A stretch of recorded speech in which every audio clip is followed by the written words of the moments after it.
So hello guys, welcome to my channel. और आज मैं चालू करने वाला हूँ chapter number 15 introduction to graphs. तो चलो बिना किसी देरी क्वेश्चन नंबर 1 पे पढ़ते हैं। सो अब यहाँ पे आता है question number 1। The following graph shows the temperature of a patient in a hospital recorded every hour.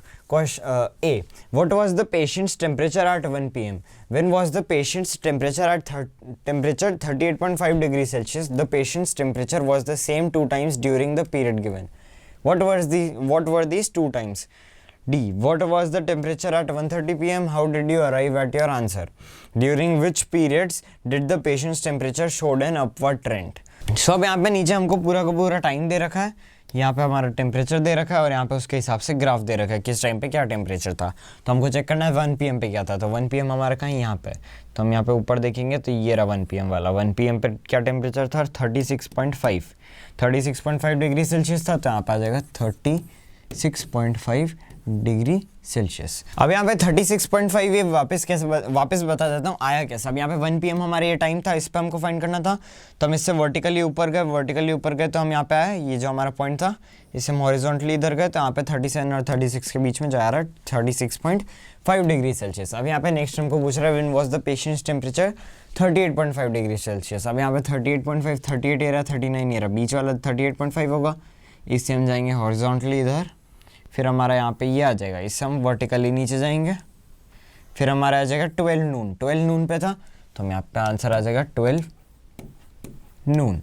तो अब यहाँ पे अगर हमको टाइम दे रखा है और हमको टेम्परेचर फाइंड करना है तो हम ऊपर जाएंगे वाई एक्सिस के थ्रू, और यहाँ पे टेम्परेचर दे रखा है और हमको टाइम फाइंड करना है तो हम क्या करेंगे, यहाँ से नीचे जाएंगे वाई एक्सिस के थ्रू। तो अब यहाँ पे सी देखते हैं। The patients temperature was the same 2 times during the period given. What was these 2 times? अब यहाँ पे 2 बार इस पेशेंट का टेम्परेचर एक ही था। तो अब यहाँ पे 2 टाइम ऐसे थे कि जिन टाइम पे पेशेंट का टेम्परेचर सेम था। तो अब यहाँ पे हम देखते हैं 9 AM का क्या था, 35 और 36 के बीच में। तो इस लाइन में एक भी कोई कुछ और है नहीं, तो ये नहीं आंसर। 36 डिग्री पे हमारे एक भी चीज़ नहीं है। फिर हम देखेंगे 36.5 डिग्री सेल्सियस। तो अब यहाँ पे हम जा रहे हैं तो यहाँ पे आएगा ये वाला और ये वाला, 2 डॉट आ रहे हैं। तो अब यहाँ पे 2 डॉट आ रहे हैं, तो यहाँ पे 2 डॉट आ रहे हैं, एक आ रहा है 1 PM का, एक आ रहा है 2 PM का। तो यहाँ पे the patients temperature was the same 2 times during the period given. What was this 2 times? तो ये टाइम थे 1 PM एंड 2 PM। तो यहाँ पे आ जाएगा 1 PM एंड 2 PM। तो अब यहाँ पे ये आ रहे हैं हमारे। अब नेक्स्ट आएगा D. What was the temperature at 1:30 PM? How did you arrive at your answer? अब यहाँ पे 1:30 PM। अब यहाँ पे 1 PM और 2 PM के बीच में क्या आ रहा है? 1:30 PM आएगा ऑफ कोर्स। अब यहाँ से हम ऊपर जाएंगे वर्टिकली, तो अब यहाँ पे हम आएंगे बीच में हमारा इन दोनों ये दोनों टेम्परेचर तो सेम ही थे, बीच में भी हमारी लाइन इधर ही है, सेम ही है। तो हमारा वर्टिकली जाएंगे तो ये भी आ जाएगा हमारा 36.5 डिग्री सेल्सियस। तो हम इस आंसर पर अराइव कैसे हो कि हमारा 1 PM और 2 PM के बीच में जो आता है वो 1:30 PM आता है, और हम उसके ऊपर जाएंगे तो यहाँ पे हमारा जो था ग्राफ सीधा ही बना हुआ था। तो यहाँ पे हमारा आंसर आ जाएगा 36.5 डिग्री सेल्सियस। सो अब यहाँ पे पूछ रहे हैं कि during which periods did the patients temperature showed an upward trend. अब यहाँ पे तो हमारा अपवर्ड ट्रेंड कौन कौन से टाइम पीरियड्स पे आया हमारे, तो हमको ये फाइंड करना है। तो यहाँ पे 9 AM और 10 AM हमारे यहाँ पे, मतलब कहीं पे भी अगर आपको ग्राफ में कोई भी ग्राफ ऊपर जा रहा हो तो वो अपवर्ड ट्रेंड हो जाता है। तो हमारे एक आ रहा है 9 AM to 10 PM, एक आ रहा है 9 AM to 10 AM, फिर हमारा एक और आ रहा है 10 से 11 ऐसे जा रहा है। तो हमारा 10 to 11 लिख रहा हूँ मैं, वैसे AM लिखना है, जगह नहीं है तो मैं 10 AM to 11 AM नहीं लिख रहा हूँ, पर 10 to 11 लिखा है मैंने। तो आपको 10 AM to 11 AM लिखना है। अब यहाँ पे 2 PM to 3 PM आ जाएगा नेक्स्ट। ये भी हमारा ऊपर जा रहा है, बाकी नीचे जा रहे हैं। तो हमारे यहाँ पे आ जाएगा 2 to 3। तो हमारे इसके ये आंसर आ जाएंगे। तो अब बढ़ते क्वेश्चन नंबर 2 पे। अब यहाँ पे आता है question number 2। The following line graph shows the yearly sales figures for manufacturing company. अब यहाँ पे हमको ईयर्स दे रखे हैं और यहाँ पे हमको सेल्स दे रखी है करोड़ में, रुपीज़ में, इन रुपीज़ करोड़ यहाँ पे लिख रखा है। तो अब यहाँ पे उस हिसाब से आपको ग्राफ भी दे रखा है। तो यहाँ पे सबसे पहले हमारा क्वेश्चन आ रहा है what were the sales in 2002 and 2006। यहाँ पे 2002 है हमारा। 2002 में हमारा सेल्स, हम वर्टिकली ऊपर जाएंगे देखेंगे कहाँ आ रहा है, ये 4 पे आ रहा है। तो हमारा 4 आ जाएगा। तो हमारा ये किस में, करोड़ में। तो यहाँ पे आ जाएगा 2002 का ₹4 करोड़। फिर यहाँ पे आएगा 2006 का ये रहा 2006 में हम ऊपर जाएंगे, ये आ जाएगा, और फिर यहाँ पे आ जाएगा 8 करोड़, तो यहाँ पे आ जाएगा 8 करोड़। तो हम यहाँ पे सेकेंड वाला देखेंगे, इसके आंसर ये आएगा what were the sales in 2003 and 2005। तो हमको वैसे ही जैसे हमने इधर चेक किया था वैसे हमको 2003 और 5 का करना है। तो यहाँ पे 2003 ये हमारा आया, फिर यहाँ पे 8 और 6 के बीच में क्या आएगा, 7 आएगा। तो 2003 में था यहाँ पे रुपीज़ भी था, और यहाँ पे आ जाएगा ₹7 करोड़। फिर यहाँ पे 2005 का है यहाँ पे, तो हम यहाँ पे 2005 इधर जाएंगे, तो ये आया हमारा, और यहाँ पे आया कितना, 10 करोड़ आया। तो यहाँ पे आ जाएगा ₹10 करोड़। तो यहाँ पे सी आता है, अब compute the difference between the sales in 2002 and 2006। अब यहाँ पे 2002 और 2006 के बीच की हमारी सेल्स ये हमने बता दो दी थी, कितनी थी, 4 करोड़ और 8 करोड़। अब यहाँ पे हमको इसका क्या करना है, डिफरेंस कंप्यूट करना है। तो हम यहाँ पे आ जाएगा 8 करोड़ माइनस 4 करोड़, तो मतलब 8 माइनस 4 मतलब नॉर्मली करोड़ का मतलब यूनिट्स हटा के यहाँ पे आ जाएगा ₹4 करोड़ आंसर। तो यहाँ पे ये आ रहा है हमारा आंसर। अब बढ़ते हैं डी पे। In which year was there the greatest difference between the sales as compared to its previous year? अब यहाँ पे किस में हमारा ग्रेटेस्ट डिफरेंस था between the sales as compare to the previous year. So अब यहाँ पे हम सारे ईयर्स के बीच की जो हमारी जो आ रहे थे डिफरेंस, तो वो हम फाइंड करेंगे 2002 to 2003। अब यहाँ पे 4 करोड़ था 2002 में, 3 में कितना हो गया, 7 करोड़। तो यहाँ पे आ जाएगा 4 और 7 के बीच में 3 करोड़ का डिफरेंस। तो यहाँ पे इन दोनों के बीच का डिफरेंस आ जाएगा ₹3 CR लिख रहा हूँ मैं करोड़ को। फिर आएगा 2003 और 2004। 2003 और 4 में हमारा कितना आएगा, यहाँ पे 3 का कितना था हमारा, 7 था, और हमारा 4 का कितना आ रहा है, 6 करोड़ आ रहा है। तो यहाँ पे ₹1 CR।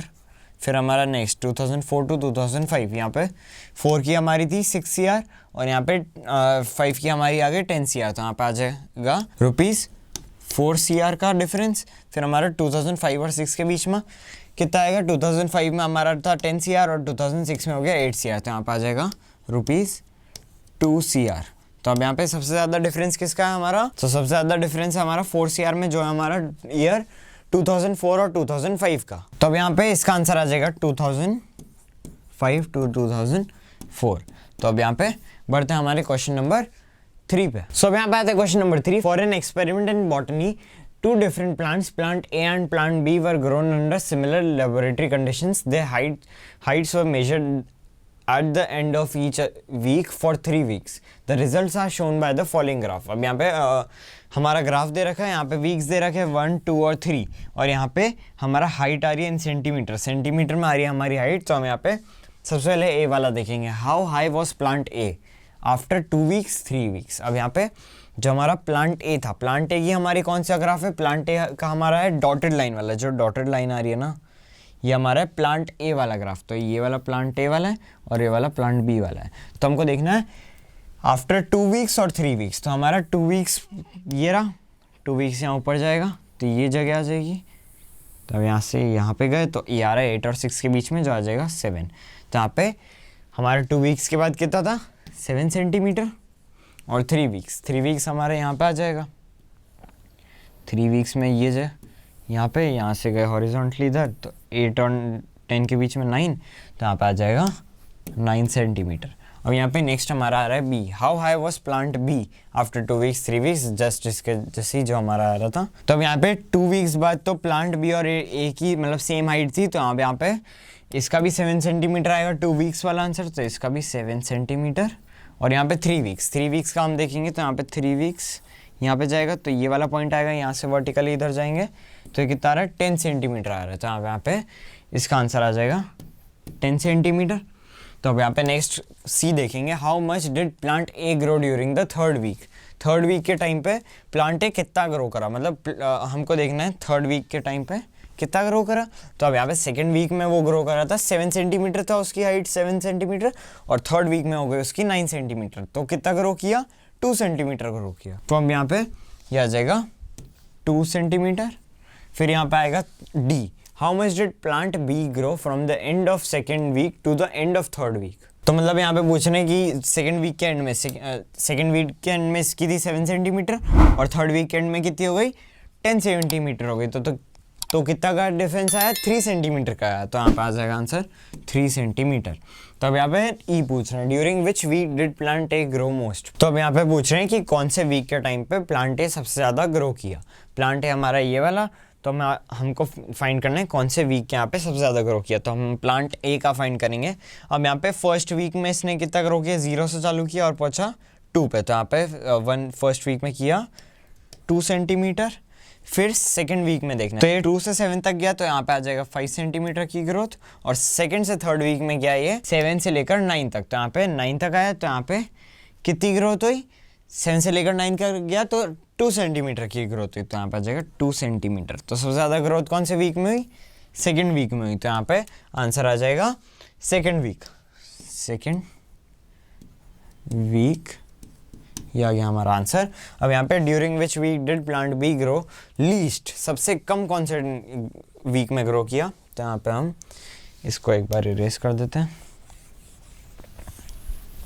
तो अब यहाँ पे प्लांट बी हमारा कौन सा है, जो कंप्लीट लाइन वाला है। तो हम यहाँ पे 0 पे था, 0 से कहाँ आया 1 पे आया, मतलब इसकी फर्स्ट वीक में कितनी 1 सेंटीमीटर की ग्रोथ हुई।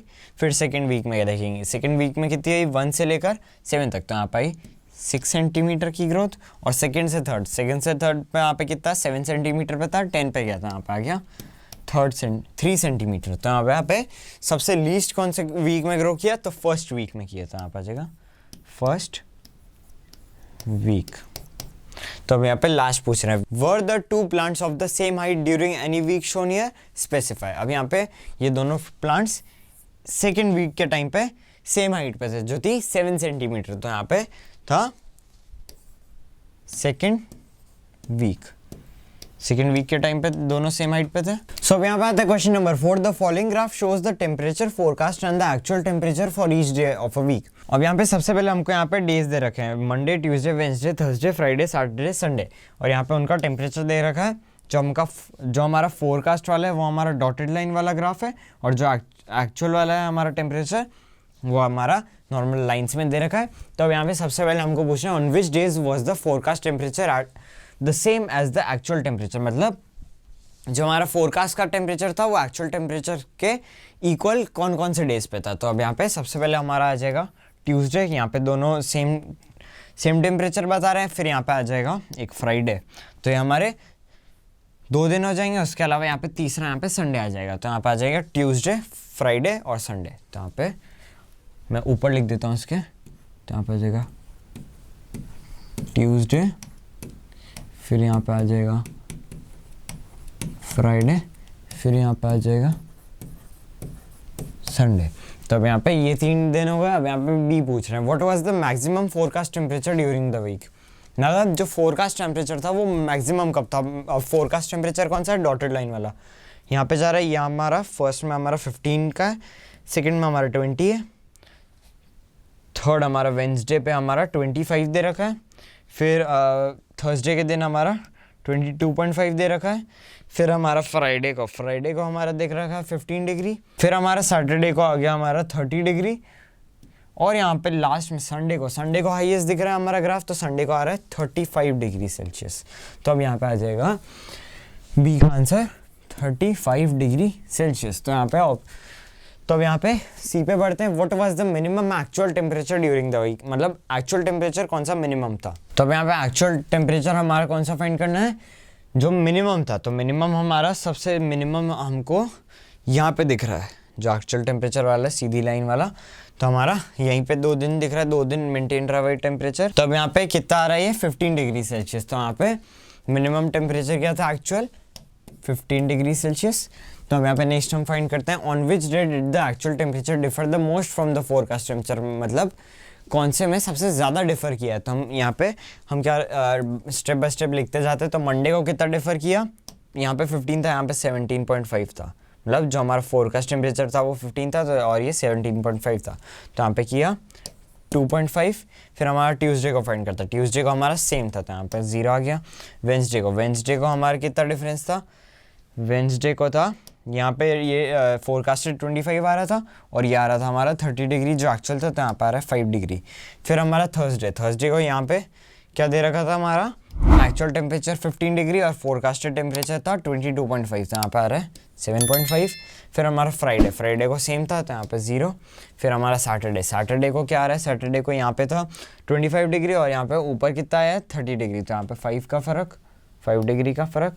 फिर यहाँ पे आता है संडे को 0, तो यहाँ पे मैक्सिमम कितना कौन से दिन में था, थर्सडे को था 7.5 डिग्री का। तो अब यहाँ पे आ रहा है आंसर थर्सडे।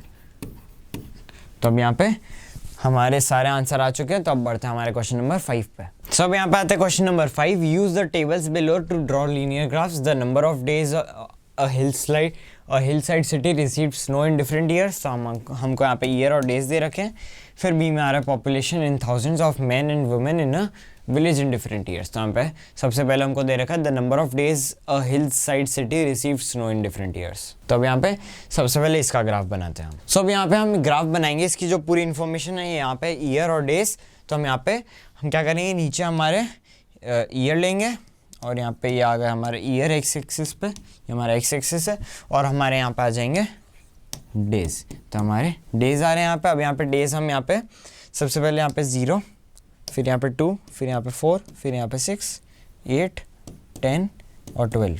तो अब यहाँ पे ये हमारे डेज हो गए, नंबर ऑफ डेज। और यहाँ पे ईयर हमारे कौन कौन से, 3, 4, 5 और 6। तो यहाँ पे आ जाएगा 2003 ये वाला, फिर हम ये ले लेंगे 2004, फिर हम ये ले लेंगे 2005 और ये ले लेंगे 2006। तो हमारे ये सारे ईयर्स आ गए। तो 2003 चालू हो रहा है 2003 से।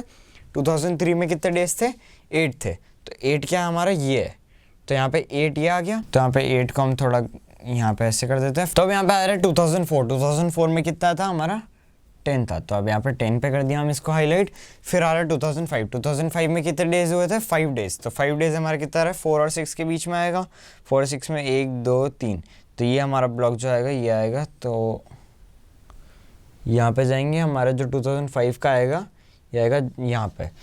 तो यहाँ पे आ जाएगा 2005 का।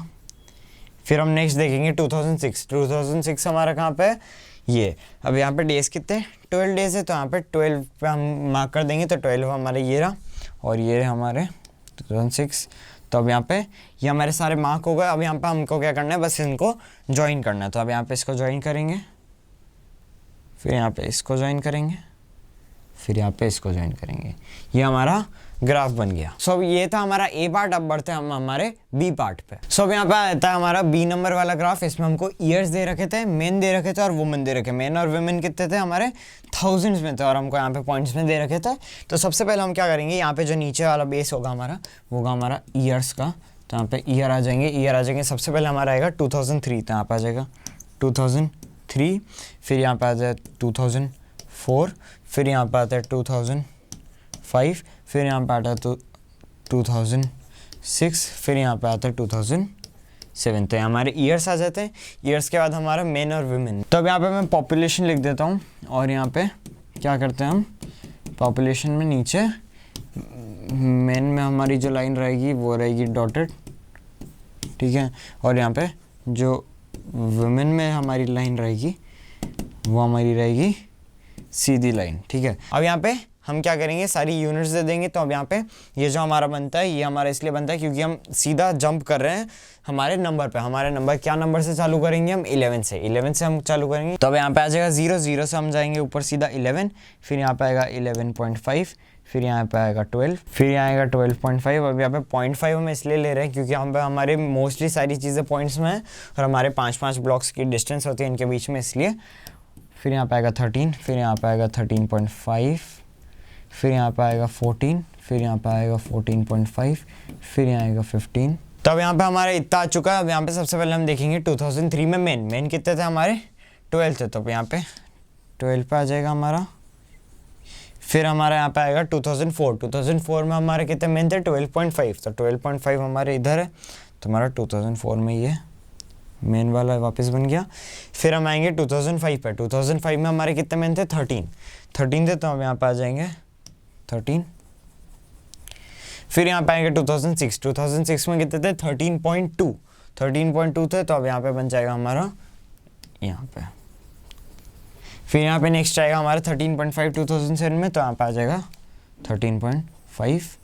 तो अब यहाँ पे हमें डॉटेड लाइन बना देंगे इसके पास, तो अब यहाँ पे सीधी सीधी जाएगी।